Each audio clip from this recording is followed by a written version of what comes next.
Դալլաս հրաձիգը կրակել է այսի գրասենյակի ուղղությամբ, սպանվել է մեկ կալանավոր, երկուսը վիրավորվել, կասկածյալը ինքնասպան է եղել։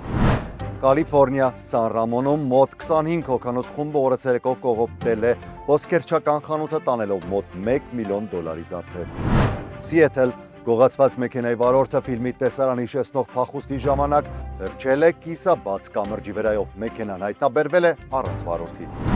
Վաշինգտոն ազգային մոլում հայտնվել է ժամանակավոր արձան պատկերելով Թրամփին ու Էփստեյնին, այն կմնա մինչև սեպտեմբերի 28-ը։ Սպիտակ տուն Թրամփը բացել է նախագահական փառքի ուղի բոլոր նախագահների դիմանկարներով, բացի Բայդենից։ Նյու Յորք Էրդողանի շարասյունը կանգնեցվել է սպասելու Թրամփի շարասյանը, նախագահի դժգոհությունը արձանագրվել է տեսախցիկներով։ Հյուսիսային Կարոլինա փոխնախագահ Ջեյ Դի Վենսը օրենքի ու կարգուկանոնի թեմայով ելույթում քննադատել է փափուկ քաղաքականությունները։ Այս եւ այլ թեմաների մանրամասները հաջորդիվ։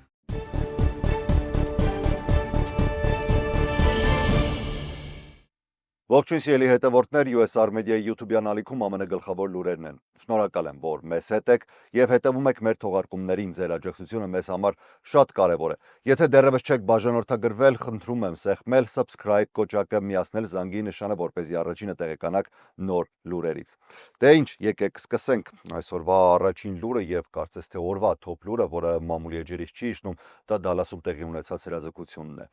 Ուրեմն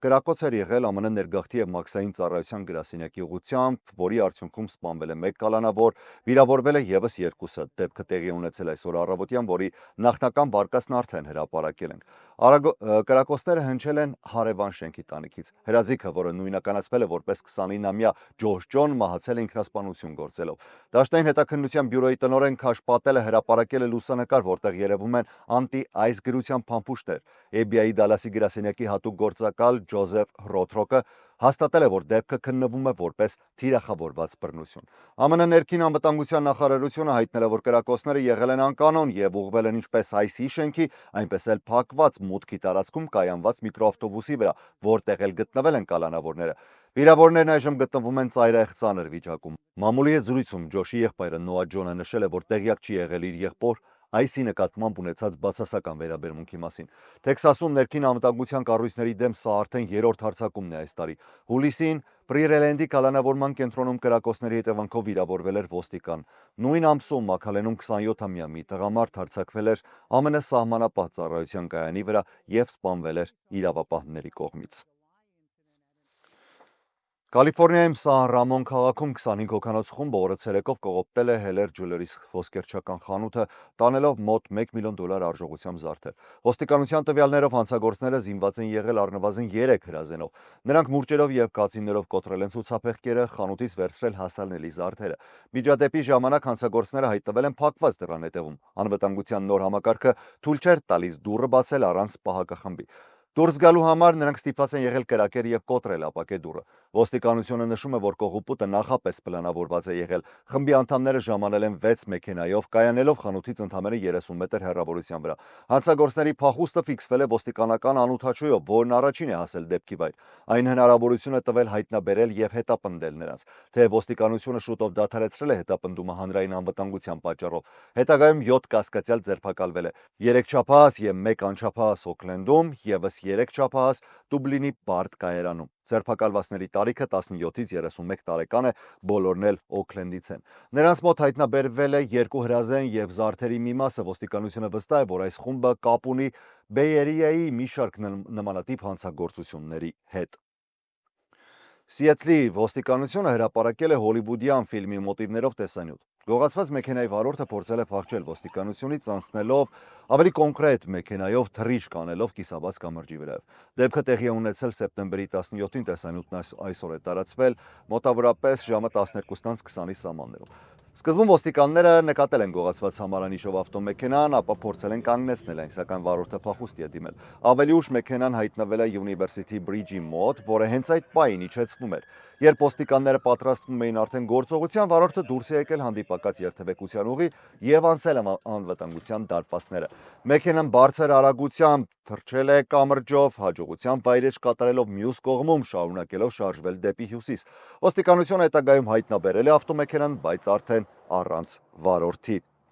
Մի քանի ուշագրավ լուրերը առանձնացրել այս հատվածում Վաշինգտոնի ազգային մոլում տեղադրվել է ժամանակավոր արձան։ Նախագահ Դոնալդ Թրամփի եւ սեռական հանցագործ Ջեֆրի Էփստեյնի բրոնզե քանդակներով ձեռք-ձեռքի բռնած։ Արձանի տախտակին գրված է. «Բարեկամության ամսվա պատվին մենք նշում ենք նախագահ Դոնալդ Թրամփի եւ նրա մտերիմ ընկեր Ջեֆրի Էփստեյնի երկարամյա կապը»։ Արձանի հայտնվելը համընկնում է Էփստեյնի գործի հետ կապված փաստաթղթերի հրապարակման շուրջ աճող պահանջների հետ։ Թրամփը նախկինում այս թեման որակել է որպես խաբկանք։ Թույլատվության համաձայն արձանը մոլի տարածքում կարող է մնալ մինչև սեպտեմբերի 28-ը։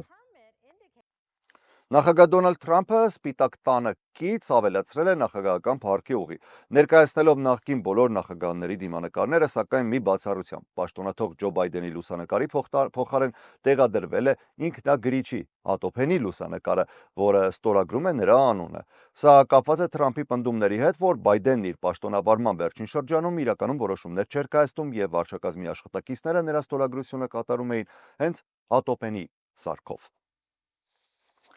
Թուրքիայի նախագահ Ռեջեփ Թայիպ Էրդողանը եւ նրա պատվիրակությունը կանգնեցվել են Նյու Յորքի ոստիկանների կողմից փողոցը հատելիս։ Ոստիկանությունը փակել էր ճանապարհը ապահովելու ԱՄՆ նախագահ Դոնալդ Թրամփի շարասյան անցումը։ Դեպքը տեղի է ունեցել 3 ՄԱԿ-ի գլխավոր վեաժողովի 80-րդ նստաշրջանի շրջանակում։ Էրդողանի մեքենան ավելի վաղ էլ խցանվել էր Նյու Յորքի փողոցներում։ Տեսախցիկները ֆիքսել էին նրա բացահայտ դժգոհությունը մեքենայի ներսից։ Նմանատիպ պատմության մեջ արդեն հայտնել էինք սրա մասին, որ ավելի վաղ հայտնվել էր նաև Ֆրանսիայի նախագահ Էմանուել Մակրոնը։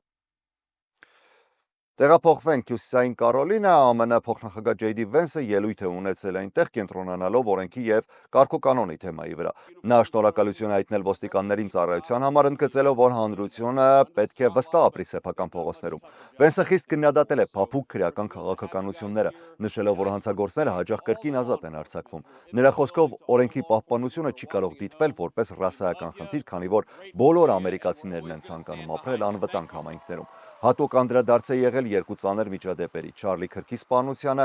որը Վենսը որակել է որպես հակաամերիկյան գործողություն, եւ ուկրաինուհու փախստական Իրինա Զերուցկայի ողբերգական սպանությանը, որի մեղավորն ըստ նրա նախկինում ազատ է արձակվել տասնյակ անգամներ։ Վենսը նաև նշել է այսօր Դալասում այսի գրասենյակի վրա հարձակում, ընդգծելով, որ քաղաքական հռետորաբանությունը հաճախ վերածվում է բռնության։ Նա կոչ է արել դադարեցնել IC եւ CBP աշխատակիցների դեմ ատելության քարոզչությունը։ Փոխնախագահը հայտարարել է, որ Թրամփի վարչակազմը պատրաստ է ուղարկել ազգային գվարդիա այն քաղաքներ, որտեղ տեղական իշխանությունները չեն կարողանում վերահսկել հանցագործությունը։ Նրա խոսքով, ամերիկյան երազանքն անհնար է, եթե քաղաքացիները չեն կարող ապահով դուրս գալ իրենց տանից։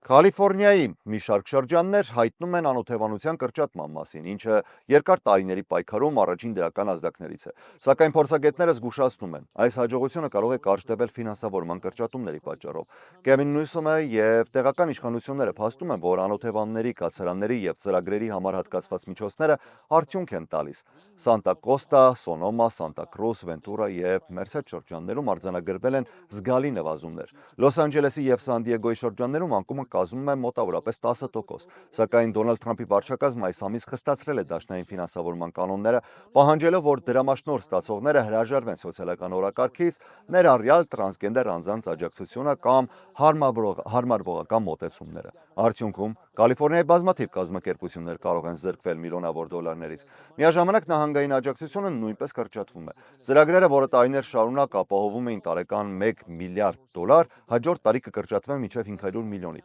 Որոշ կազմակերպություններ արդեն փակվում են, իսկ մյուսները կրճատում ծառայությունները։ Մասնագետները զգուշացնում են, որ առանց շարունակական ֆինանսավորման անօթևանների թիվը կրկին սկսելու է աճել։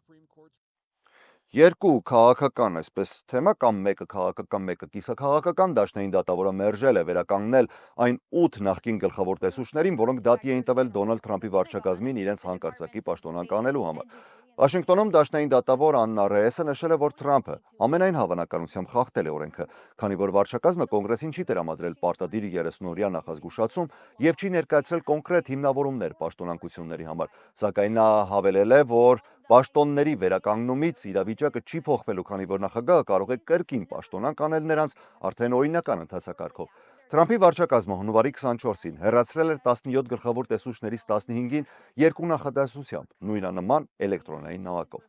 Դրանք ներառում էին պաշտպանության, պետական, վետերանների, առողջապահության, գյուղատնտեսության, կրթության, աշխատանքի եւ փոքր բիզնեսի վարչության տեսուչներին։ Գլխավոր տեսուչները պատասխանատու են դաշնային կառույցներում վատնումի և կոռուպցիայի բացահայտման համար։ Նրանց աշխատանքը 2023-ին միայն տնտեսել էր ավելի քան 90 միլիարդ դոլար։ Ջիմի Քիմելը վերադարձել է իր Late Night Show-ի 6 օր անց այն բանից հետո, երբ Դիսնեյը ժամանակավորապես դադարեցրել էր ծրագիրը։